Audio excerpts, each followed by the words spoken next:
That was one of those hair-raising moments. But we have our panel in place now. This is a panel that has a lot to do about the future of broadcasting, as well as recreating the history of broadcasting. And the internet has brought us lots of things. And you know, back when streaming was something that was just being introduced, I think a lot of people were licking their chops, saying, "All right, you know, this is going to be a whole new way to reach listeners. This is going to be a whole new way for us to be able to open up new audiences and new opportunities." And it took a while, because it took the industry a while to settle on copyright problems and what was being charged for radio stations to also be able to stream their signals as well as broadcast them. And one of the things that has come out of this, of course, since Sound Exchange came into business and began the business of deciding copyright royalties and so on, has been the idea that we have seen phenomenal growth in streaming and all kinds of streamed services. And we've seen streaming used for lots of things. Well, the idea of using streaming as a way to deliver audio is not new. But the idea of setting up a business plan, or actually setting up a company that is going to be streaming as a commercial venture, where people are using radio knowledge, radio know-how to create that new product, is something that's relatively new. Now, most of our younger listeners are familiar with Pandora. A lot of you in here probably use Pandora and similar types of services, which of course is part of the new wave of what's going on in streaming. But the idea of also using streaming as a live program delivery service, with, you know, it's a way of broadcasting without needing a tower or a transmitter. And so one of the things that we are going to be talking about today is this concept of streaming as a new platform by which to deliver audiences. But the other thing we're going to be talking about is how we're using it to deliver the traditional type of radio sound that people are used to hearing. And so our panelists today are going to be folks who have primary knowledge in doing that, and they're doing it today. So we'd like to introduce our guests. I was making notes on the script. Forgive me. Okay. Jay walks, and Jay comes to us from Lawrence. He's the owner of the Briarcliff Group, a public relations and advertising firm located in Lawrence that is a very, very unique type of company because he operates his own distribution channels. He has computer-mediated channels, including LawrenceHits.com, which is a station that specializes in 70s, 80s, and 90s pop music and local information programming. The station is kind of cast in the model of local community radio, and it covers news and issues in the Lawrence area. Jay's no stranger to radio. In fact, he's been in broadcasting for nearly 30 years.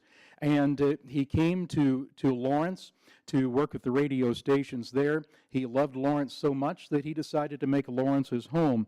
And so as he reinvented himself, he got into the streaming business and built a community-oriented radio station that is very, very similar to the types of local radio that we all grew up with. Now, his station has been very, very successful in Lawrence. In fact, he has started licensing the know-how behind his station, and his newest incarnation is a station called BrooklynHits.com, which went on the air in Brooklyn, New York on October 1st of 2014.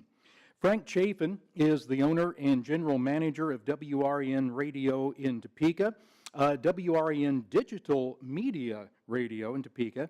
Frank started his career in broadcasting in 1958 at the age of 15 at KTOP Radio, and he spent the next 10 years on the air at REN, KSAL, KTOP, and back to WREN, where he joined the sales department and later became the sales manager of the station. And he's worked at broadcast stations all over the state. He's also worked for a short time in television with the Kansas State Network. He formed his own advertising agency in Topeka, which was called FCC Advertising, a firm that he ran for 21 years. And then he partnered with Les Glynn, a programmer and engineer, and put renradio.net on the air in February of 2012. And finally, J.R. Russ, who, thank God, we finally were able to bring in today. J.R. is at his home in Philadelphia, and he's a radio programming and ratings research consultant who's advised over 100 stations in 75 U.S. markets. He's a former production director, multi-station format program director, accomplished freelance voice talent, and major market on-air personality. His production programming work has included venues such as the Voice of America, Sirius XM, and soon on the upcoming syndicated format Classic Top 40. Now, JR is streaming, and his station is a reincarnation of WCFL, the Voice of Labor in Chicago, which was a crosstown competitor of WLS. But this is his third streaming venture because he is a lover of movies, and he started a service called MovieTicketRadio.com. And what that is, actually there are two different versions of that format that play hit songs from movies.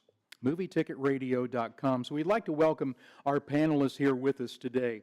And I think it's incumbent on us to, first of all, explain to our audience today exactly what you're doing and why you got into the business. And Jay, I'll start with you.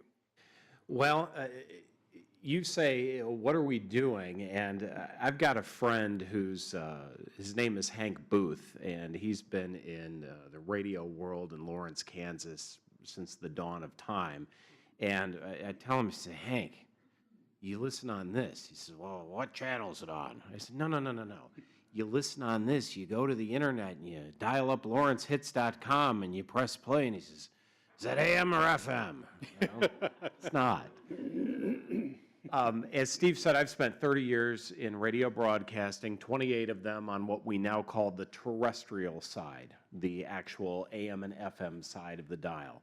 Worked in all kinds of different formats and worked in markets as large as Detroit and as small as Yuma, Arizona. And I came to Lawrence, Kansas to make a business out of 3 stations that served the community.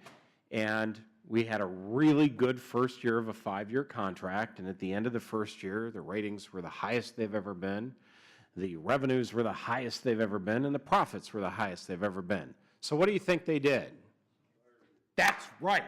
They fired me. And you know, it was not a lot of fun at the time, that's for sure. But in retrospect, it was the best thing that ever happened to me because I took the opportunity with all of the contacts that I made in Lawrence to create something brand new.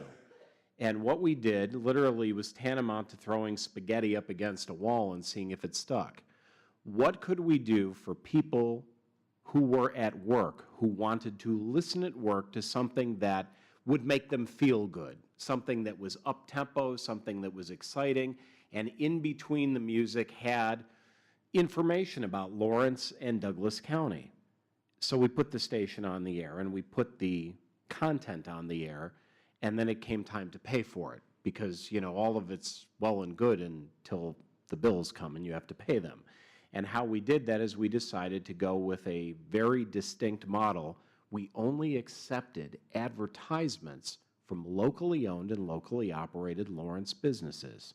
And we took it one step further.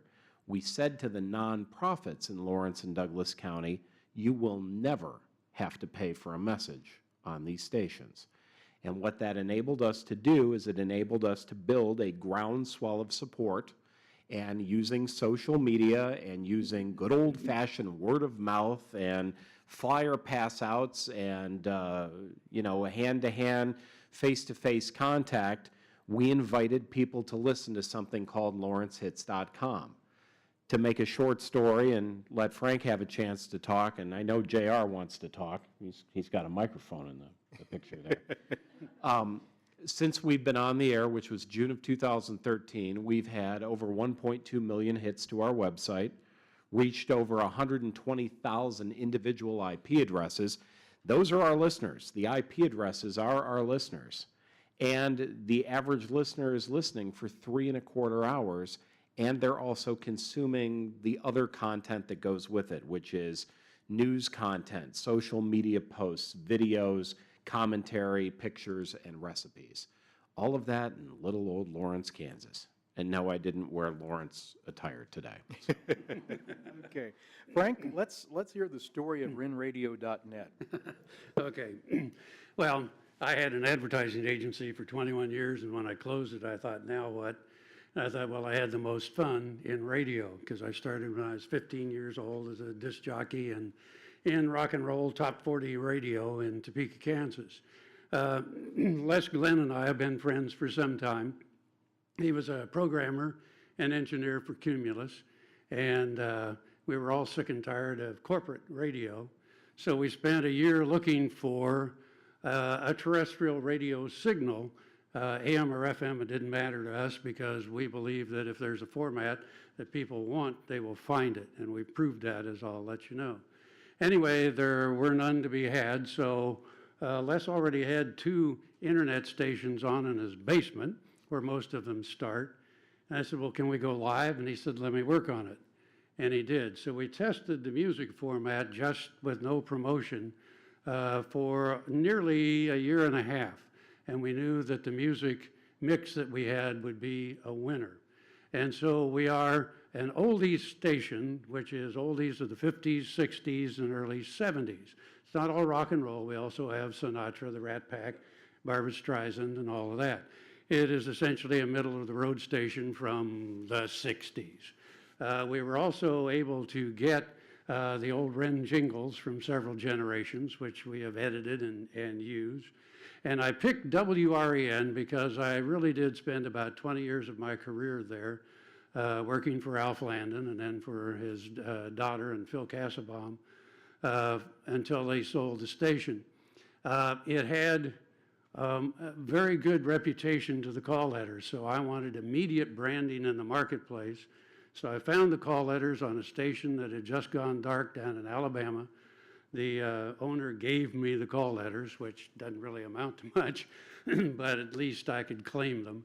So we put WREN on and went on the air in February of 2012 with friends and family listening. And like Jay, it's been exponentially growing ever since. Today, on the way over, I got a couple of texts, which I didn't read while I was driving. What? But anyway, he was saying, we have an all-request oldies lunch hour, and he said he was going nuts trying to answer the phone today, but we had calls from San Antonio, Texas. We have a lot of people in Chicago that listen to us. Also San Jose, California, Los Angeles, California. I mean, all over the country, people calling in. And so people do find you. Of course, we use social media to promote ourselves. And we're also, the app that you can get us on is TuneIn Radio. And at least once a week, they promote us as the radio station of the day. And we can see our IP address count begin to go up. Let me explain, if I can, real quickly, if an IP address, that is a server. In other words, you might be in an office and that office has a server. Okay, well, there might be 10 or 15 people in that office. And so the IP address is only just that. So if you understand ratings at all, TV uses households. Okay, well, that's tantamount to households in television. It's a new thing now in radio that the agencies need to get educated on, and we're trying to educate them. But of course, nobody wants to change. They say, well, you're not rated. And I say, yes, I am every day. Because we also use a company called Stream Licensing, and that's where we license all of our music. We have to pay the band.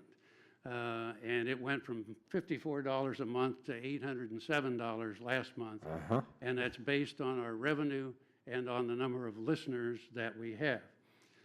Anyway, because of that, when you click on our website, Listen Now, that IP address is captured. So tomorrow I can go on and go to the client area and I can see how many people listened today in the last 7 days, in the last 30 days. That's right now audience measurement, And advertisers need to start understanding that instead of waiting for ratings that were taken 6 months ago. Okay? Do I sound angry? Yeah. Because I'm really kind of the sales end of our partnership. Les is programming. Even though I do have a show on Saturday, I take care of the sales end of it too. And it is frustrating. You didn't right tell now. them the best part, Frank. What's that? The best part is that you can map that IP address yes. and find out where they live. Yeah, that's it. Also, kinda Sentova spooky, isn't it? is our server, and I'm going to let Russ talk here. Anyway, we can go in and take a map of the world and see where all of the listeners are. We happen to be listened to in 143 countries and in 43 of our states, contiguous states. And the thing is that you can see the map and you can see all of the IP addresses. And it's interesting in the morning where the East Coast fills in, and then the middle of the country, and then the West Coast. And it's very, very exciting because these guys that remember AM radio when there were 50,000 watt stations, you could hear them all over the country. Well, now you can hear us all over the world, and we have audience, as he does, all over the world, and that's what's exciting. But anyway, and I'll make a point to the young people in here that are wanting to get into radio and into internet radio, why it really is and can be an exciting medium for you, because I have taken an old concept of top 40 radio and put it into a new medium. But I can tell you a way to use the new medium. Russ, it's your turn. Okay, JR, we are a little bit off. There we go. There we got you. Okay.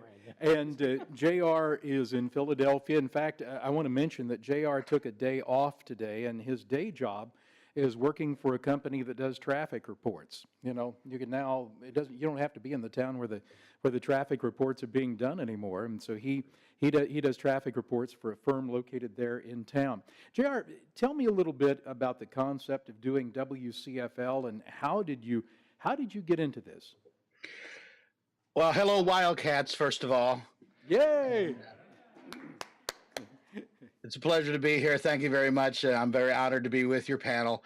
As you can see in the background, I grew up around the Chicagoland area listening to two of the greatest radio stations, butt heads, WLS and WCFL. I actually captured this, or I should say rescued this poster from a Chevrolet dealer in about 1979 when they were doing the WLS Monza Bonanza. And here is the very rare Larry Lujak bumper sticker on Super CFL. Listening to that radio growing up as I was starting a radio career or desiring to be one, my sister married a guy in radio. He took me in, and my news director in Buffalo one time said, you know, that Cub Scout troop is going to come through. And all the kids will be looking around. And he says, and that one kid is going to look at something and his eyes are going to light up and it's going, this is really cool. And he says, you know, his life is ruined. But I got into the radio station, got my first class FCC license, which for AM stations that were directional at the time, you needed to have a first class license.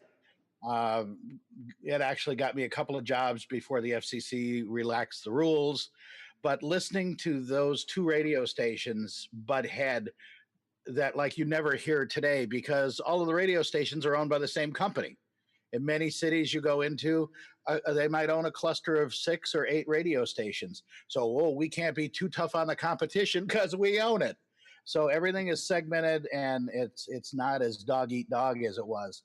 And hearing that exciting radio with exciting personalities and the jingles and the music and the contests and all of the excitement that was happening just thrilled me with it. So let's fast forward now to 2006. I was working with at XM Satellite Radio, basically doing rebroadcast of live sporting events. And around the corner was Terry Motormouth Young in the 60s on 6 Channel. And he got the idea to doing the Sonic Sound Salute, which was a recreation of all of the late great AM top 40 radio stations, and XM was able to get from Jam all of those jingles. For you name a set of call letters, WHB in Kansas City or KCBQ in San Diego, they had those jingles. So I would assist him. He and I worked opposite each other in Philadelphia in the 80s. He was at Hot Hits 98, and I was at FM 106 working for Bobby Rich. And we had gotten to know each other in Philadelphia. Now we're working in the same place. I helped him acquire air checks and other things that we could recreate these radio stations and actually build them back out for a 4-hour broadcast. And after I'd left XM, I was listening online. I got to one of the stations we wanted to highlight was WIBG in Philadelphia. High Lit, HYLIT, was a pioneer broadcaster in Philadelphia. He brought black music to Philadelphia when everything was very segregated in the early 60s. He had a 70 share in radio. Now, if any of you know anything about ratings, if you get double digits, you're doing well today. He had a 70. And so his son, Sam, is a whiz with internet technology, portable internet protocol. You and I call it a phone. And he had he'd been streaming Highlight Radio, and it was a recreation and a love of the great radio stations of Philadelphia at the time. So we were going to do a Highlight broadcast for XM. I got to know him after I had left XM when Sirius took over and really kind of messed the entire operation up. They cut the pay. It didn't make it worthwhile for me to drive 2 hours from Philly to DC to do the job. So I decided to start up my own station, and I had this idea for Movie Ticket Radio. So we started streaming those two. It's the hits from the movies. It's not soundtracks. It's not boring scores, but it's songs that you'll hear in When Harry Met Sally. There's a song playing in the diner.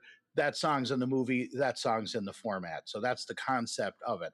Whether it's a theme song, whether it's just something incidental music that was playing in it. I just saw the Walter Mitty, The Secret Life of Walter Mitty the other day with Kristen Wiig, and help me out here. Anyway, so there were songs in there that could appear in the format, and so those things are going to happen. And by the same token, Stephen and I had talked at one time when we got together. He knows a gentleman that started up WLSmusicradio.com. And I was listening to it one day about a year or so ago, and listening to how it was produced, which I thought was very good. And it was the guy talking over some of the songs, jingles and music, and some classic commercials. And I thought, I could do that. And a lot of people have loved WLS. It was the big station. It was the eventual winner. It stayed on the air much, much longer than WCFL. But CFL was this snot-nosed kid that came in and the David that questioned the Goliath, and at one point even beat them in the ratings in 1972. I happened to be in the studio when Big Ron O'Brien announced that it was the best station in the whole damn nation. So they had won an award at Marconi at the NAB. So I had grown a love of this radio station, and I found out through that there were a lot of air checks available. When Big Ron O'Brien passed away, he was in Philadelphia. He gave me a trunk, or his mother gave me a trunk of all of his old air checks, which we have taken and tried to get archived. And I have a number of board recordings of WCFL of not only him, but other DJs there. And then I started to search the web, and I've had people send me things. So I'm going for very high quality audio. And the station is structured that if it were alive on the air today, this is how it would sound. I got TM Studios to give me permission to run all of their jingles. So we have right off master dubs of all the jingles. And that's, I think, what differentiates us from a few of the other WCFL stations that have started up since, in that we have very high quality. It's very tight. We're running jingles. It sounds much like it did, but we're also doing classic commercials. I am taking snippets of those little air checks and expanding them back out with the entire song that makes it a stereo song. And so there's a lot of features. In fact, you mentioned the traffic, and here it is right now. You're going to have volume right out to Des Plaines coming eastbound. You'll find slowness from around the tri. This is Geo Traffic Network. This is the company I work for, and we have, in helping the company try to help radio stations interface their traffic, I've even been able to take the Chicago short 30-second traffic reports and interface them into the automation system and make them play in drive time. So we're doing a very localized, Chicago oriented. The radio station was once owned by the Chicago Federation of Labor. And so at the top of the hour, the DJs would always say, it's 7 o'clock at the Voice of Labor. Well, putting this station together a year ago became a labor of love. So I thought I'd keep the moniker, only call it Where Chicago's Favorites Live, WCFL. And it started on Voice of Labor Day weekend a year ago. And so the station's been up now for a year, and I continue to add new product, new DJ product and old commercials and things like that that make it a fun to listen to. But it's not only locked in the 60s and 70s. If it were on the air today, it might play some 70s and or some 80s, 90s, and even current music, and Adele and some of the newer groups, Maroon 5, things like that. So it is playing those kinds of songs as well, but it's very segmented, and I try to keep things moving and flowing nicely. The radio stations that are represented here, I listen to all of them, and it's so great. I got a car that has Bluetooth audio, and I can just drive down the street and I can listen to all of these stations and some others that I've become familiar with through knowing JR and Frank both. And the interesting thing is that this is something that I never fashioned myself as doing. And so my question I'd like to have all three of you comment on, this really represents a whole new approach in audio listening. And what has it been like, JR, I'll start with you, what has it been like to get an audience to convert to receiving radio through their cell phone? Now, for young people, that's not a new concept, but it certainly is for people my age. What's it been like, especially JR, since you're doing an oldies format? What has it been like getting people to convert to that method of listening? Well, WCFL has been difficult because there is an actual WCFL fan site, and I got a lot of blowback on the early going because I wasn't stuck in the 60s. And so some people thought, well, it's not how it should be. It should be this way. So since then, a couple of other stations have started up. One has very poor audio quality and just runs a bunch of songs, even stuff from the 50s that radio station never played because it went on the air in 1964. So they never really played much of the songs they're playing. Excuse me.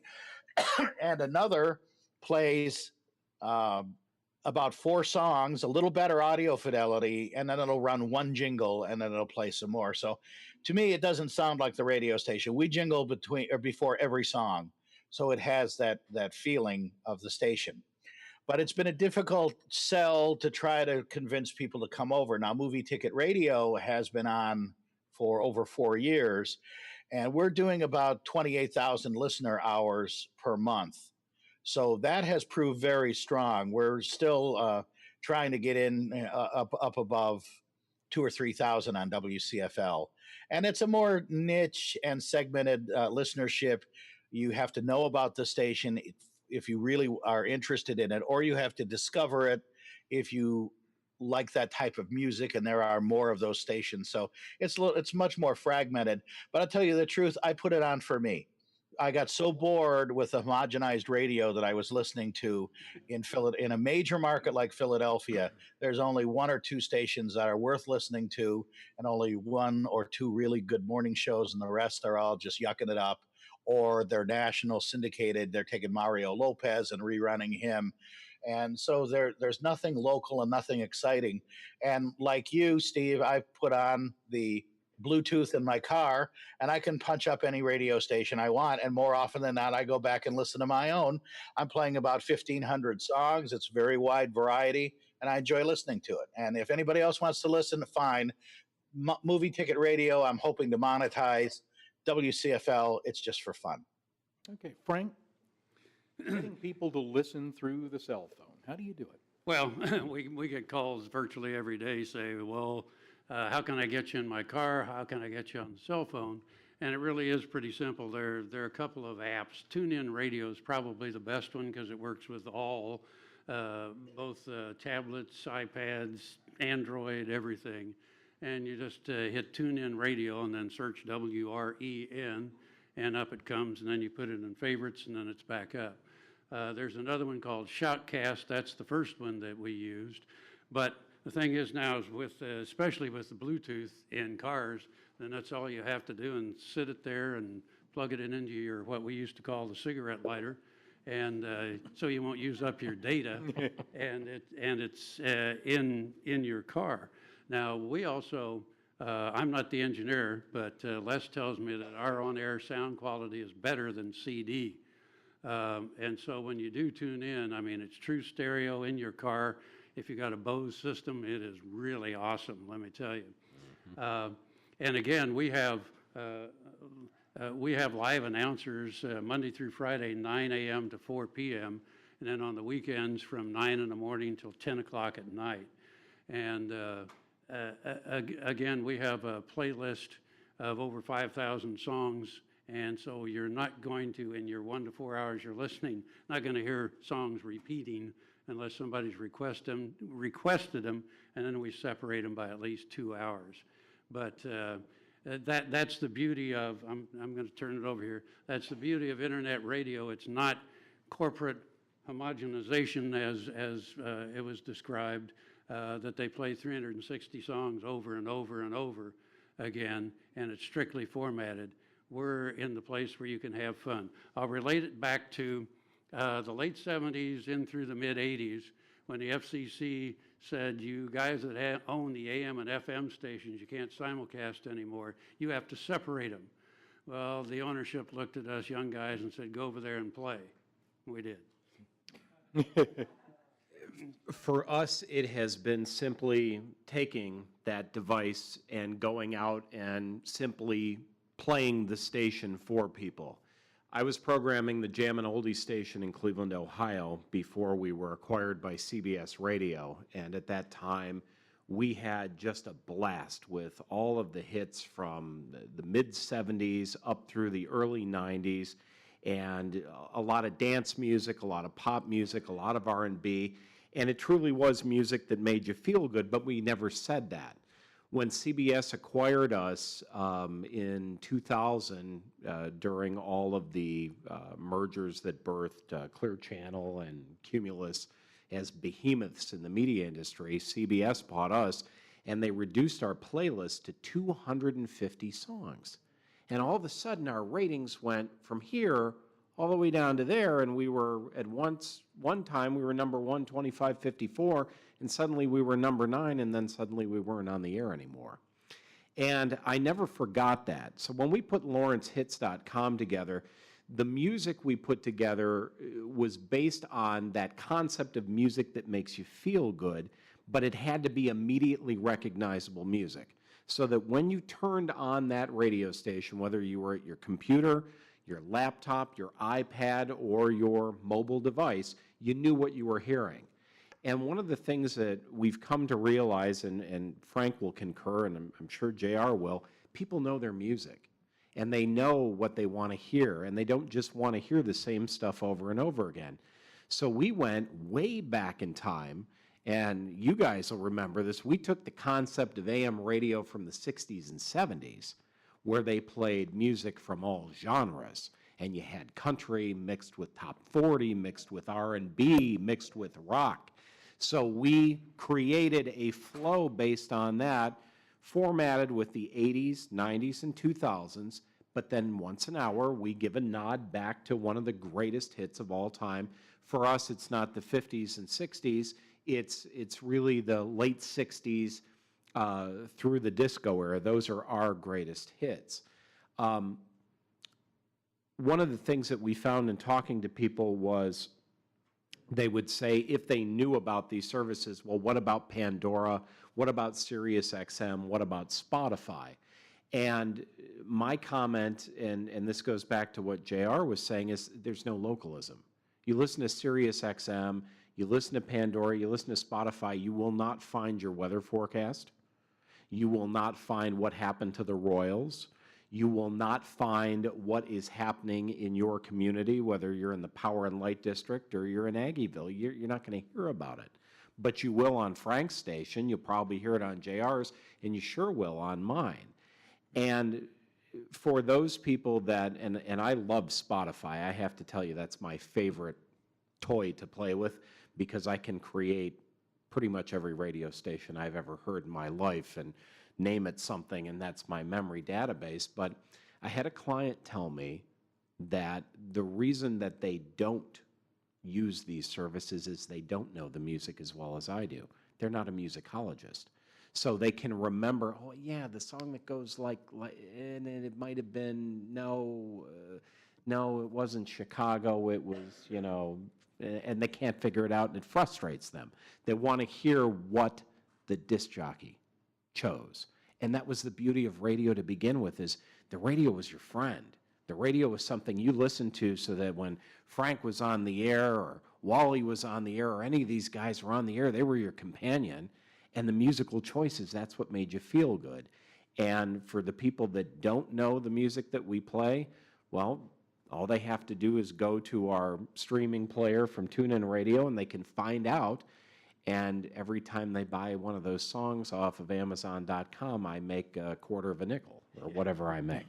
So that's the long answer, is take the device out and, put up rather than shut up. Earlier, JR was talking about the fact that there are 4 different people who have tried doing WCFL. and there is, to me, a real distinction between what you might call the bedroom radio station. Some kids got a board and streaming capability, and we'll sit there and play radio in the bedroom, to actually having a real operation. And when Jay and I were talking, when I interviewed him over in Lawrence in July, one of the things that I asked him then was, can anybody do this and make it a sustaining operation? Or do you really need radio experience to do this? There's been a whole democratization of media that has been made possible in this day and age. We're all publishers now with our cell phones. Can we all be broadcasters? Can anybody do this? Jay, I'll start with you. Well, it depends upon what the consumer who's consuming the media wants to consume. So I'll give you an example. Any of us in this room right now can be a television personality, okay? All you have to do is, here, I'm going to keep borrowing your phone. Visual aid. You pick up your phone and you hit record and you say something into the phone and you upload it to YouTube, and wow, you're a television personality. And it doesn't have to be good quality, as long as you can hear it and see it. That's content. And we are now no longer broadcasters. We're in the content delivery business. That's what we do. But when it comes to something that is sustainable, that you monetize, I think having the experience of programming radio stations in markets across the country, being an on-air personality for 30 years, I think it makes a difference. On the other side of the coin, much like in the last panel, I also sold radio and then became a sales manager and then became a general manager and then became a vice president of a very large broadcasting company that, you guys may have heard of, Cumulus Media. And it's been that experience that I have taken to formulate a business out of this, and that's how we're making money. There are 70,000 plus radio stations that you can find on TuneIn Radio. Some of them are really, really interesting, but not all of them have the opportunity to make money. Mm-hmm. Frank? Well, we do it the good old-fashioned way, and we actually do go out and sell advertising because we are a commercial operation. We have a full-fledged studio. People say, well, your internet, are you in the basement? No. We have a studio in the Noto Arts District in Topeka, and it's what's called a fishbowl our announcers sit right up in the window and wave at people as they come by. They're welcome to come in, and we have signs saying, "Be quiet while the announcer's on the air." We also now have a coffee shop in the back of our studio that is also doing very well over in the Noto Arts District. Since it is an arts district, in March we had 2 Beatles collectors, and they put up a great deal of memorabilia on our wall, and we promoted having people come in and look at that, and they changed it out. Their last, they left after First Friday in October, and now we have a bunch of Texaco memorabilia on the wall. So now we're car guys. But anyway, so we are a traditional radio station, and in that, yes, we do go out and sell advertising. We're looking at other revenue sources because we're in a new medium. And so we're probably going to open a storefront and sell merchandise and what have you as well. But yeah, so as you say, there are a few thousand internet radio stations out there, and a lot of them are in basements, but there are, like us sitting here, we are actually commercialized. So I'm going to let JR talk. Yeah, JR, can anybody do this? Or Yes, does it take a guy anybody with a... can. Can they do it well? And do people care if they do it well? I mean, some people, if you play the right kind of music, I've noticed, especially there are a couple of folks that were doing some nostalgia formats. I programmed a Music of Your Life station in Buffalo, and we went from 23rd place in the market to number 4 nationally. With 1,000 watts, we beat 50,000 watt WKBW. We beat every AM in town except one. But we did it well. I've heard other poorly executed Music of Your Life stations, but they did well also because in the market they were the only game in town. So maybe we worked too hard because we didn't have to try to sound as good or professional as we did. But that's what we wanted to do, is be professional. But going back first of all to the platforms available, we are also on TuneIn and Shoutcast and Radio Shaker. Some of them come along as you get on some. It's kind of like the spiders find you, and you get on other areas. Nobex is an app, and there's a Pueo and some other ones. And we're also on Roku and Sonos, which are hardware apps that you can get, and my sister listens on her Roku. So it starts to spread, which helps you in that respect. But also, I do want to mention my email address is wcflchicago@gmail.com. And gentlemen, I would like you both to contact me because I ain't making a dime on these stations. and Movie Ticket Radio, I think, has the potential to do it, as possibly CFL too, especially with some Chicago-oriented advertisers. And I've been making an attempt to try to reach out to them and sell 25 cents a spot or something like that just to get started and see if I can get anybody's interest. But right now, they've all been hobbies. We're buying the bulk bandwidth and doing 128K streams, but it's a matter of trying to monetize them more. So that will, in the end, is going to make the difference.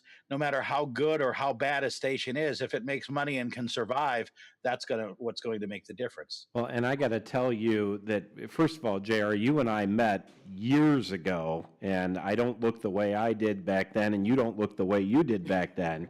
But we have met, and I want to reach out to you because I want to know how you got Susan Thompson to let you into the TM archives. That's what I want to know. Yeah. WREN. WREN@gmail.com. That's us, so we'll get in contact. I wanted to say something before all the students go away. You heard from the guys that came from a generation of primarily AM radio, so did I. But now we're in a whole brand new medium. Now, Jay is less traditional than I am. I mean, like I say, we took something that was and put it into a new medium, and new generations are finding it and loving it because they've never heard the music. But if you are interested in getting into the radio business, where I sincerely believe it's going, and it is going to be in the internet, all the corporates know that. As soon as we went on the air, they tried to get rid of us. And they also started promoting their own, hey, go wherever you want to go and take us along on, 993.com. Well, they're streaming, we're not. In other words, anyway, what I want to tell you is this. Yes, you can get into the internet radio business. We helped a young man who came along and said, hey, gee, I'd kind of like to do this. And we said, okay, for a few $100s, you can get started. What do you want to do? And he said, well, I'm into dubstep. Now, does anybody here beside the students know what dubstep is? I didn't either at the time. But it is a way for young people, if you want to get into the radio business. So we helped him get his radio station started. And he's on the air, and he has like 70,000 listeners now. But as I understand it, and correct me if I'm wrong, you dubstep guys, because I'm too old for it. In other words, it is music that is composed by pretty much anyone that knows how to use technology today, and then they put it up on the air, and then they put it up for sale. And this young man's friend sold 70,000 songs online for 99 cents a piece. So you want to monetize your operation? You can do it if you think about it. Think about what's the medium. What is it that your generation wants to hear, and will they buy it? You can monetize it. Well, that's absolutely right. I mean, one of the things, I love listening to Ren Radio. I think it's one of the best executed oldie stations that I have ever heard. And it really does sound like a back in the day 50s, 60s, early 70s radio station. The jingles are there, the patter is there, the music mix is there. And you're right, we do something different. Our music mix will take you right up to, the current songs by today's artists like Sam Smith and Pharrell Williams and folks like that, but we'll throw back. And the neat thing about it, I guess our difference is that we do a lot of community conversation. We have folks that are doing things in Lawrence, Kansas, and they're coming in and they're talking about it. And then we record that so that as soon as we're done, those interviews are able to be downloaded or listened to via podcast, and then we push those out via social media. So at first, we had to grapple with the concept of, is anybody going to sit and just listen to us on the air, or, is there another way? Well, the answer is C, all of the above. They want to be able to listen to you when they want to listen, but they also want to be able to grab that content. And as this experiment, and it really has been an experiment, it's been a, trial by fire, if you will, we've added things. We've added video content. We've added blog content. We just added our own social network, and I never thought that would be possible, but I have people who are much younger and much smarter than I am doing all the behind-the-scenes technical things. And we're creating a community and a lifestyle based on the concept of music that makes you feel good, up to and including a life philosophy called the law of attraction. And we just had a retreat at a private bed and breakfast this past weekend where we had a group of 25 people come out and spend 3 days with author Pam Grout, who is a New York Times bestselling author, talk about the law of attraction. So we're creating a culture, we're creating a lifestyle. Will it play in Brooklyn, New York? I think so. But we had to modify the music, and we had to modify the content, we had to modify the sound, because, I think the purists in the room will tell you that when radio was at its best, no matter what you played, every market had its own distinct sound. And that's what we're driving for as we march across the country is, LawrenceHits.com and BrooklynHits.com don't have the same timbre, but we're playing the same music. The interesting thing about what you're doing, Jay, is that we won't call it a franchise, but we You will can't. call it, yeah, you can't Yeah, call my it a attorney will franchise. have a heart attack if you say that again. But what you are doing is certainly consulting other people and Sure. and helping other people create this brand of radio. Do you want to talk about it a little bit? Yeah, it's an interesting concept. The word franchise implies that you take something that already exists and it basically is a playbook, and you purchase that playbook and you execute those plays where you are. That's not what we're doing. So the term that we use is license, which means that in the case of our Brooklyn operation, we have a gentleman who lives in Park Slope, New York, who serves as the brand ambassador. We create the actual radio station for him. So everything that you hear on the air is something that we've created in Lawrence, Kansas, but he actually has to go and make contact with the people in the community, join the Chamber of Commerce, the business networks, the nonprofits, and get the advertisers himself. We consult, we are available to answer questions, and we retain a portion of his revenue as compensation for that, but it's a license. And one of the things that we are in the process of experimenting with is how many other markets are out there that fit the mold? How many other people are out there that have an interest in doing something like this?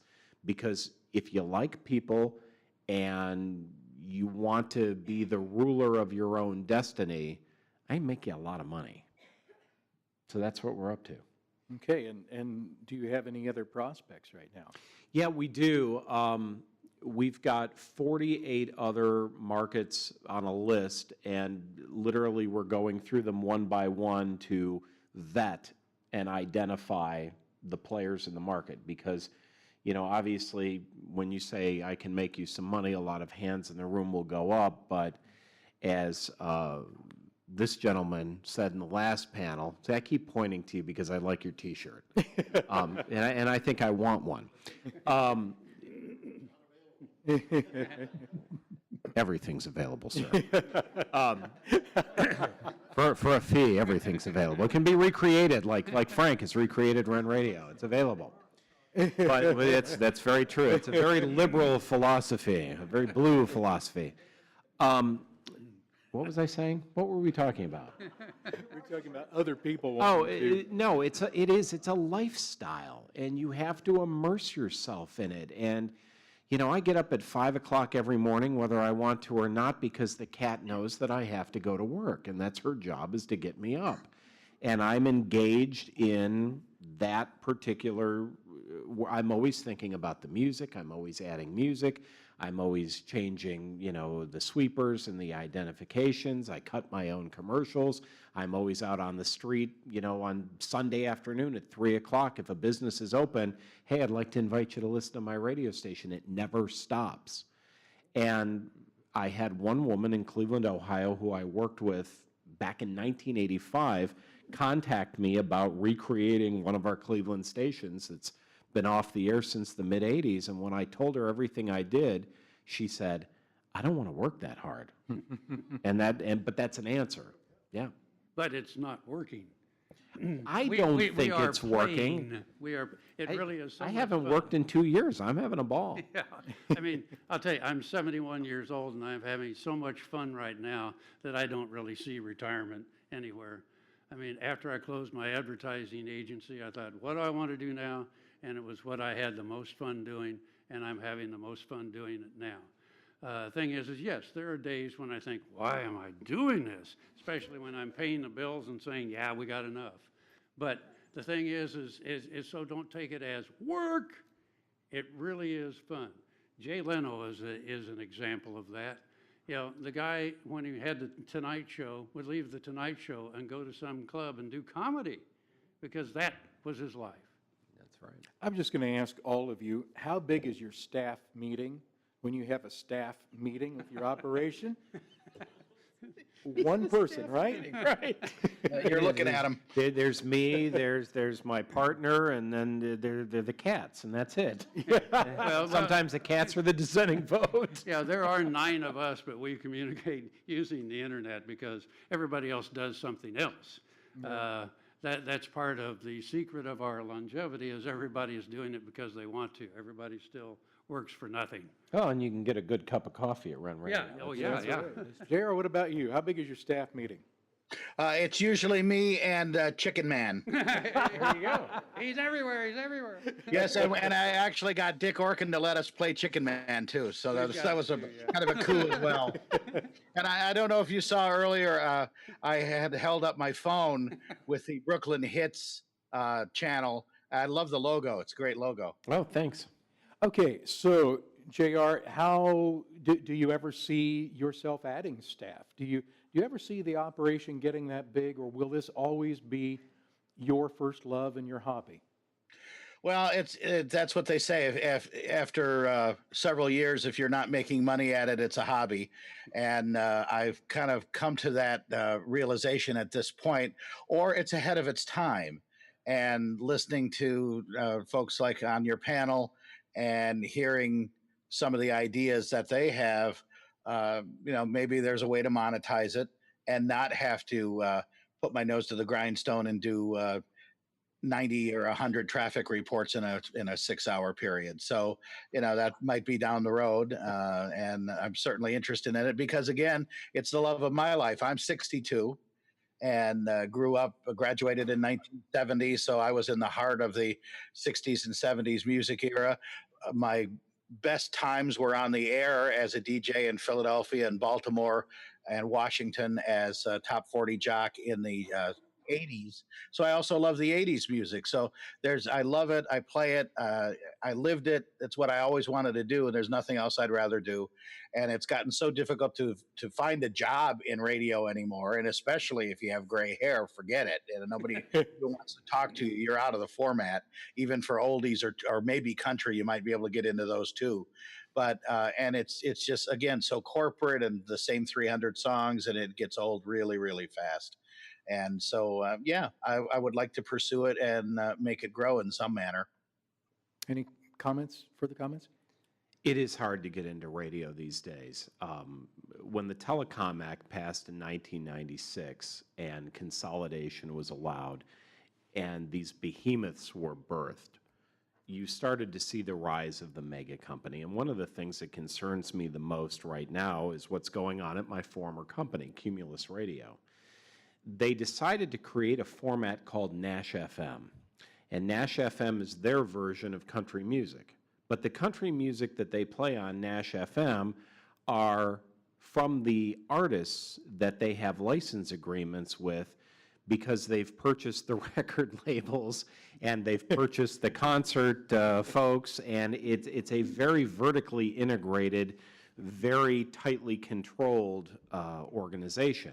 That being said, they've made McDonald's out of country radio because there's now a Nash FM in every market that they're in. And it has stifled creativity, and it has taken an art form and, pardon my French, bastardized it.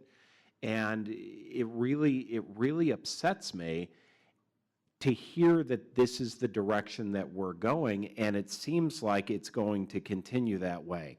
Reduction of personnel, automated services, no live bodies in the studio. And then one of the things that Clear Channel, which is now called iHeartMedia, they've changed their company name, they've announced that they are going to start having automated sales. So you no longer have to talk to an individual like Frank or I. When we come knocking at your door, you will simply go on a website and select the day part that you want, select the demographic you want to reach, and it will spit out for you a schedule, and you will swipe your Visa, MasterCard, Discover, or American Express, but not Diners Club. And that's how you will pay for it. And it's tantamount to the problem that I think is pervasive for society today is we're hiding behind texting. We're hiding behind communications devices, and we're not talking to one another. and I think it's going the wrong direction. So that's why I'm eager to help folks like JR and Frank and I get together once a month to complain. And it's good, Kvetch. It is. It's good to complain because we always come out of those complaining sessions with ideas for how to make it better.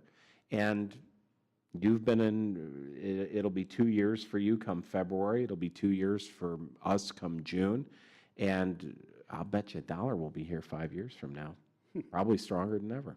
Yeah, well, and also. Can you loan me a dollar? Well, and is radio going to the internet? Yes, it is, because the automobile industry has been interviewing people, saying, what do you want in the dashboard? There's so much technology in that dashboard now that every time the new models come out, the salesmen have to take a week just to learn how to run the thing. And so can you imagine what's going to happen in the future? Oh, the good news is the car will drive itself so you can play with the radio. But as I understand it, in 2016, the AM/FM radio will no longer be in the dashboard. Yeah, and in fact, our CEO at the traffic company was at the Dash conference, and that was very much the term, or at least by 2020, saying that the need for AM and FM radio, those towers isn't going to be there because you're going to get it all through your phone, and that's why he's been pitching localization, because things like traffic and news and information will localize you. I used to do Arbitron diary reviews, and I probably physically and without an exaggeration looked at 1 million diaries, because I did several of the major stations in Chicago and Los Angeles and Miami. And what happened was the consultants came in and would read those comments that the people would write in the back of their diaries, and it would say too much talk. Well, they went, oh, this will be it. They took this back to the radio stations, and they went, well, this is an opportunity to get rid of the DJs. We don't need them. Too much talk, the listener meant, was yucking it up on the zoo shows of stuff that's not funny and just ratchet jawing, as I like to call it, and too many commercials of 9-minute stop sets in a row and things like that. Too much talk is not the name of the song, the artist, the time, the temperature. That's not too much talk, but all of that localization and content has been taken away. When I left XM, I put up a website for a while. It was called xxm.info, as EXXM, because they had mass layoffs of talented people. And I said, we no longer have to think of ourselves as radio people, but going back to what was said earlier today, we have to think of ourselves as content providers. And that localized content is important for local radio, but they won't listen. They keep doing the same thing over and over again and expecting a different result. And I think we know what the terminology of that is. That's what they call idiocy. And the internet also has one other thing going for it: no FCC. You can swear if you want to, if that's the type of a format or audience you're trying to reach, or just a matter of not having to worry about how much this news content you carry or agricultural content. You do what you think your audience is going to want, or, like I say, in the interest of doing your own station, do what pleases you. And if it's good enough, people will come. If you build it, they will come. One of the things we'd like to do is open up the microphone to questions. Dave, you had something you wanted to ask? Thanks, Steve. I was driving from here in Manhattan, where I live, to Kansas City about 2 months ago, and was listening to KMAJ Magic 107.7. And I was listening to it while they played, are you ready for this? 9 minutes of commercials. I just said the same I know thing you to did. Frank. That's why I'm up here. I was listening to their sister station today, 11 minutes of And commercials. I'm thinking to myself, who is stupid enough to be here, besides me, because I was dumbfounded that they would do this, who is left to buy anything more than a minute or two in? National advertisers. They don't know what it sounds like. It's They dreck. don't care. I know. And my question to you is, do you have a limit? Is it just one Yes. spot or Yeah. what? One spot, that's it. We have 15. We have 15 avails in the hour. We have 3 stop sets, as they're called. How long is the stop set? 3 minutes. See, But also we have a philosophy right now. We don't take every advertiser that comes along because we don't think, I mean, we have a good idea of the demographic of our audience. So, you know, having WWE on the air is not something they probably want to hear about. And so it's also a sales ploy of ours, as we are looking for 15 people that we believe our audience wants to hear about and wants to come buy your product or service. So we also limit the number of those that are going to be on the air. So again, it comes back to the content, and that is, we have the music you like, we're not going to insult your intelligence with stupid commercials. We do something similar. We started with the traditional stop set model. It did not work for us. We moved to a 3 songs and then 2 commercials and a sweeper model, and we break maybe, depending upon whether we have a time-sensitive public service announcement, the length of the break is either low to high 75 seconds to 105 seconds, so we're right back to the music. And that has worked very well for us. We cap at 50 advertisers. We are all locally owned and operated advertisers, and if somebody wants category exclusivity, and we do have 2 clients who have asked for it, we can make that opportunity available. So for example, in Lawrence, People's Bank has blocked out every other bank because they signed a 3-year agreement. Right. Yeah, that's the beauty of being local, and you know, people say, well, can you do this? And say, sure, I'm an owner, I can do whatever I want. And same with Les. I mean, it's not like, oh, I don't know, I have to go back and ask the manager, or I have to go back and see if corporate will allow that. And that makes sense. Yeah, and movie ticket radio is different from the standpoint of every song has a back sell. So we tell you what movies that song was in. Some songs, like What a Wonderful World, have been in 10 movies. So we stop after every song. So it lends itself to maybe 1 or 2 30-second commercials every stop. But it keeps you enthused and wanting to hear the next song. I've actually watched people listening to movie ticket radio playing along saying, what movie is this song from? Well, wait, it'll come. It's not just a bunch of songs thrown out there that play. And that's what's difficult in my trying to sell it to various people to either advertise on or syndicate, is they all think they know what it is that they don't listen. I gave it to one of the big syndicators, Dial Global, which is no longer, it's been chewed up again and it's been spit out as something else. And they're one of their main programmers. I sent him an email, explained it to him, asked him if he'd listen. 2 minutes later, I got a response back. No, that's not something we're looking for. He promised me he would listen. I know he didn't listen, because you could not have gotten the concept of the station in 2 minutes. Yeah. Ray, you had a question. Personal. Who bought the station, Ren, when you left or from the guest house? The Patton Kramer came in. Ted Kramer is a great broadcaster, but when we were sitting down in what was about to not be my office anymore, Phil Gassabaum said, what do you think? I said, the station will be dark in a year. And I missed it by 4 months. Yeah. Is one of our main guys. He's the guy who keeps our group together, the legends. And then I want to ask one other question. You remember a guy by the name of Bob Harris? Oh, yeah, Bob Harrison, you bet. My brother started him. Had an older brother in radio, and Bob Harris was a good friend. I lost track of him, too. I won't say anything. Okay. One of the issues. Well, if we're talking about people, Okay. I haven't heard Chicago, whatever happened to Beyond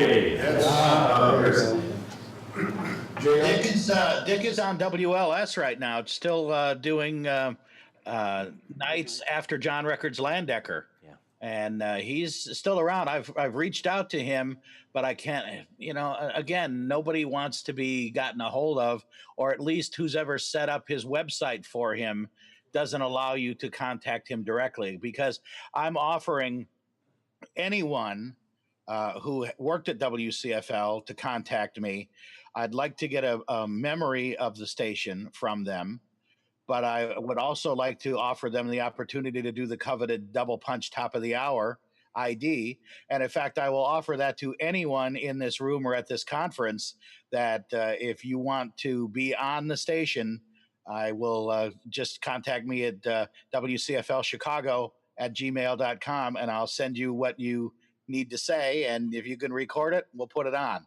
But I've reached out to Bob Dearborn and John Landecker, and who was never on CFL, but I asked him if he would cut an ID, and he said, sure. I said, you don't think WLS will care? He said, I don't care if they do.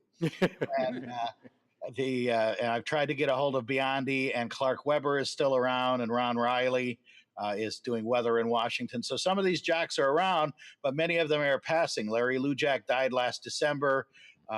Jerry G. Bishop passed. Some others. So in fact, Dick Orkin, as great as he's been in letting me do Chicken Man, I'm trying to get him. He's getting up there. I hate to say it, but come on, Dick, I'm trying to get you to record this before the Reaper gets in here, you know? Yeah. I don't know if he's around. He's one of the, he was one of the really early jocks, and I don't even know if I listened to CFL at the time when he was there. He was a very MOR type of a delivery, so I don't know if I heard him. But if he's around, I'd love to have him. One of my friends who had to go, Corey Dean from Manhattan Broadcasting here in town, wanted me to ask this question, and the big issue is, what about copyright? And of course, there are changing rules regarding sound exchange and what they are talking about charging. That would just be cost prohibitive, I think, for a lot of people, including terrestrial broadcasters. As copyright rules change, what happens? What happens to WCFL Chicago or renradio.net or lawrencehits.com? These are important questions to ask, because there are a lot of unknowns in what we do. That could change. A new political administration could take over, and the internet could become regulated. There are a lot of unknowns. So for as long as we can go playing the hits that we play that are published, and we make our payments every month, and I feel Frank's pain, because sometimes that check is a big check. We have also hedged our bets with two other ideas. The other ideas that we're doing right now, we have a second station called Voice of Lawrence. Voice of Lawrence plays only unpublished music from local artists.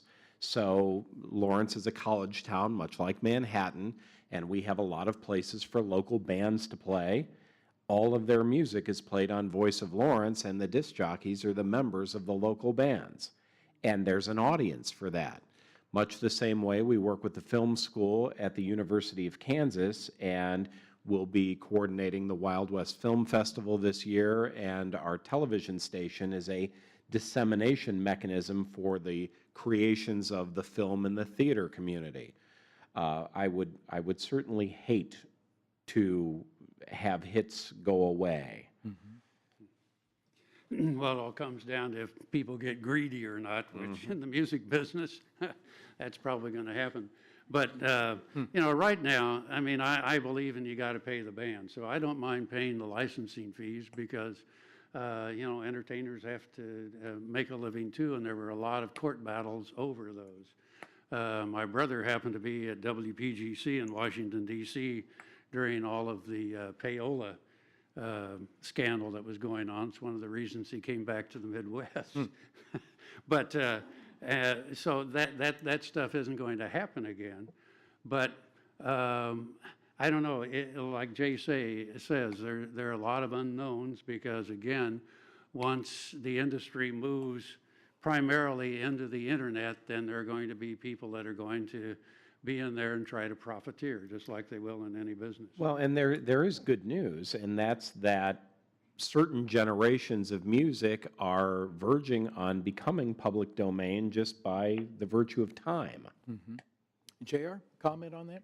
Well, I think you're also going to find too that that landscape's going to change as these deals that XM and Pandora and some of these other firms had made were so generous to try to get the content and begin building their model. You know, now you're finding out with how many million of subscribers, Pandora is having difficulty making any money because they've set up such a poor royalty program for themselves.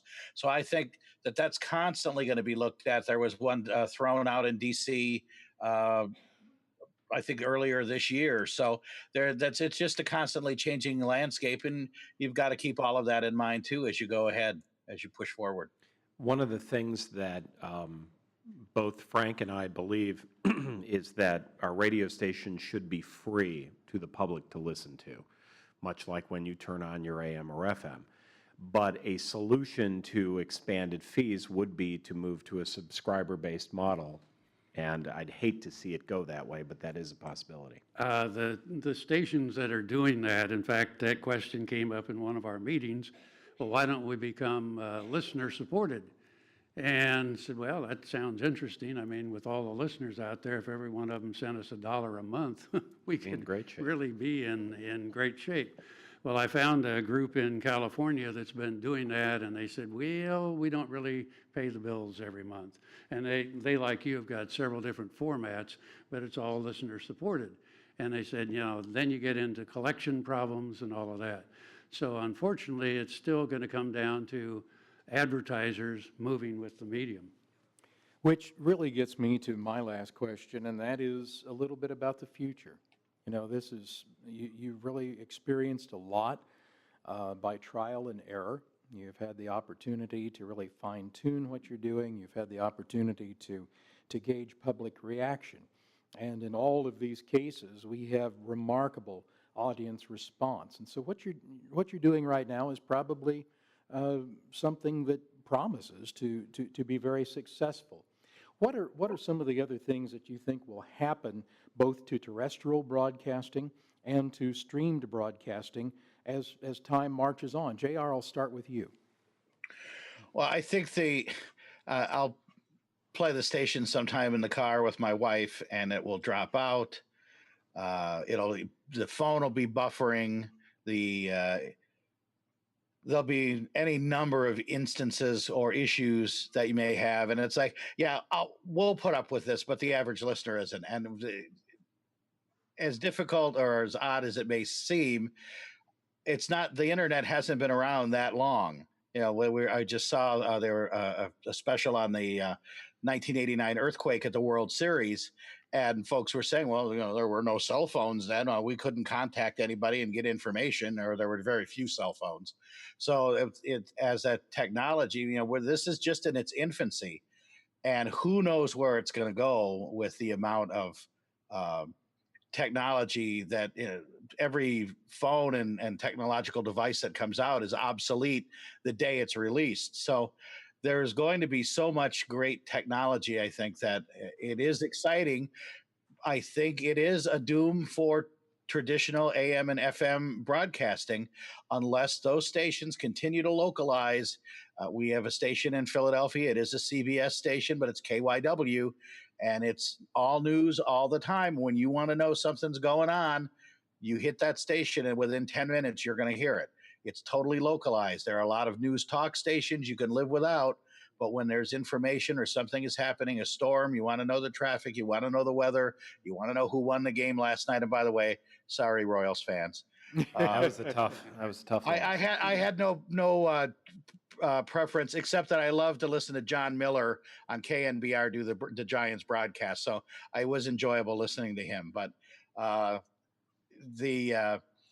by providing that localization, I think that's how traditional terrestrial radio station can still survive in the market.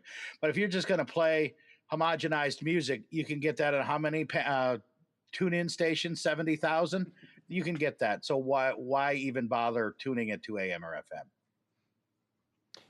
I think that to answer that question, you have to constantly look at how other media is being consumed today as a litmus test. We don't use the yellow pages anymore, we Google. We don't necessarily pick up an old-fashioned newspaper, although I do like the feel of the newspaper. We use our device to get our news. The future, hang out with a teenager and find out what they're doing and keep an eye on how they're consuming media and what applications are available. I think 5 years ago, nobody would have ever thought that a show like House of Cards, which is one of the most brilliant television shows ever created, but it's streaming on Netflix, nobody would have thought that it would have caught on. It's not on NBC, ABC, or CBS. Do I think terrestrial radio is going to go away? No, because AM radio didn't go away when FM came. Radio didn't go away when television came. Broadcast TV didn't go away when cable came. Radio didn't go away when Sirius XM came. I think it forces us to improve the quality of our programming, to broaden the dissemination mechanisms that we have so more and more people can hear it or see it. But again, I go back to keep in touch with what young people are doing. You know, my daughter, I have two daughters. One is 19, she's a student at KU, and another one who's 14, who's in high school. And I'm constantly amazed by the advertisements that they respond to. And in my day, God, I sound like my dad. If it wasn't polished, it wasn't considered good. Well, now my kids say to me, the more polished it is, the more I distrust it, therefore I'm not going to buy it. I'm thinking, well, you just put the jingle people out of business. But that's it, is you've got to watch what people are doing. One of the things I also think we ought to keep an eye on is the changes at the FCC. 20 years ago, they had talked about getting rid of the AM band altogether and establishing an FM2 band. That argument has come back around again, and there's a big division of people who want to maintain AM radio versus people who would like to see all of that bandwidth go to cellular communications. So there are a lot of variables. The pure play concept that we were talking about earlier, Pandora and so on and so forth, the idea that we can personalize radio by music taste. Now, that's being combined. I interviewed a fellow by the name of Greg Garcia out on the West Coast. And Greg is working to create total personal radio based on your music taste, based on your demographic, based on your psychographic information, and also through the purchases you've made recently on the web. Just taking the native advertising concept and using that along with your music taste to create Frank Radio, J Radio, JR Radio, a personal brand of radio for you. And it seems to me that that is something that all of us are thinking, wow. And Greg's statement was to me that it's folks like you who are popularizing the concept of web-delivered radio by doing something that's in the terrestrial model, something that people are accustomed to and feel comfortable listening to, that will make that happen. What do you think of that idea? Frank, I'll start with you. Well, we kind of talked about that. I think it's a fantastic concept. I mean, it's beyond me technologically and all of that, but I mean, who knows where it's all going to go? But I applaud them for doing that, because right now, like I said earlier, you know, the IP addresses, we know where they are. That's how we can determine what our demographic is. Because let's say we have a whole bunch of IP addresses over in Leawood. Well, gee, we know what the income is there and what the buying habits and all of that. So you can look at all those IP addresses and then say, okay, we have a pretty good idea of our demographic. But now to take it a step further and actually be able to talk to someone pretty much one-on-one, and kind of our concept, as I explained, with we only have 15 breaks in the hour, and we want those 15 breaks to be what we believe is what our audience would like to buy, then we're taking a step toward that. I think the Brave New World approach to personalization scares the crap out of me, quite frankly. I think J Radio would be the biggest train wreck I've ever heard in my entire life. That being said, I think that we're trying too hard to really dig in and get to know the individual and try to develop, brand recognition and put people in boxes. And I think that if the last 20 years has taught me anything, I think that the walls are coming down. And I don't think that we can make those assessments properly. And I'll give you an example of a failed experiment, and that's Pandora. One of my favorite bands of all time, a band that I grew up on, is the Beatles. I love their music. There's probably not one song in their catalog I don't like. So I type in the Beatles on Pandora, and I'm listening to Pandora, and okay, I have to hear an ad for Southwest Airlines.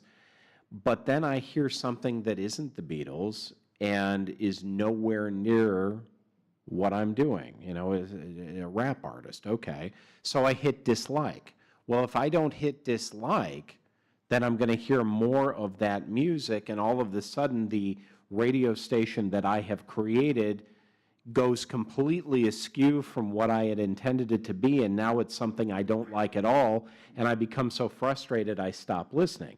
That's why I moved from Pandora to Spotify. But as one of my clients told me, if you don't know the artist and title of every song you want to hear, you're not going to be able to create that, and it takes his job away, it takes my job away, it takes his job away. We're the people who play the music. That's what we do. JR? Much the same. It's the type of a situation where it's difficult to try to focus totally, and it's almost gets into the research of instead of broadcasting, narrowcasting, and trying to focus so much on doing the right thing that you overlook the wrong, or I should say you start to do the wrong thing and you overlook the right things. It's a forest for the trees concept, is that by trying to focus too much on one particular element, you're overlooking the other things. And it's just, I still feel that at least music programming, and even to some extent talk programming, is probably 25% research, and the rest is your ear and your gut. Does it sound good? Is it enjoyable? Is it good to listen to? Is it either interesting, fun, compelling? There are. At one time, I was a Rush Limbaugh listener. This guy used to be, you could tell he used to be a top 40 jock. He just, his manner of using the mic, but he got, I got on the soapbox. It was the same meat grinder grinding the same sausage every day, and it just got old. But there were times when it was exciting and fun to listen to. And that was a compelling type of a talk show that perhaps ran its course. But whether it's talk or news or even a well done news radio station is really interesting to listen to. So it's just do it and try to do it as best you can. Watch the concept of user uploaded content. Pay attention to things like TED Talks. Pay attention to YouTube. Pay attention to folks that upload their own content. And I think that you'll find that will be the level of personalization. But as far as the old-fashioned music format, I don't think that's going away. And with that, we close our Great Plains Radio History Symposium. One of the things that we want to point out is that the History Symposium is the combination of a lot of people's efforts. And certainly we want to thank Dr. Birgit Vosmund, who is the director of the A.Q. Miller School, Gloria Freeland, who's the director of the Huck Boyd National Center for Community Media. We have some wonderful support from the Dole Center. Robert Nelson jumped in and helped us put this together. We had 2 panelists today that we had to bring in by long distance, which meant that we were all becoming familiar with Zoom software, and I didn't become familiar enough with it in order to get JR on the air in time, but we got him here with us today. And so for our staff, Ron Jones and everyone who came from the Dole Center to make this thing happen, we really appreciate it. Dave McFarland, Gloria Freeland, and I were the folks who sat down and brainstormed this idea of doing the Kansas City market and kind of this futuristic look at broadcasting history, if you will, through our panelists today. We want to thank Jay Wachs, Frank Chafin, and J.R. Russ for being with us today. And Thank you. And JR, we certainly hope that you'll have fond memories of Kansas State University, that you'll yell for the Wildcats this weekend. I am yelling for the Wildcats like there's no tomorrow. Hey, at least you guys have a football team. Basketball's almost here. Basketball's almost here. One very quick story. My wife worked for a previous company that was based in Philadelphia, but they had offices in Lenexa, and it was almost entirely KU people. They had the Jayhawk conference room and the Jayhawk this and the Jayhawk. She says, I hate the Jayhawk. So when I told her I was going with Kansas State and doing something there, she was like, all right, you can do that.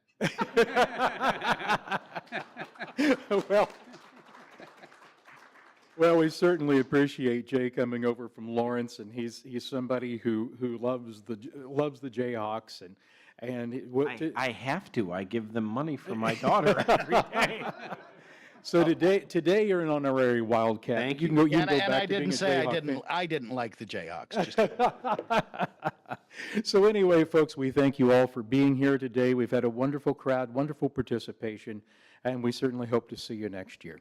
Thank you. Bye-bye. Thank you. Thank you, Steve. Thank you. So.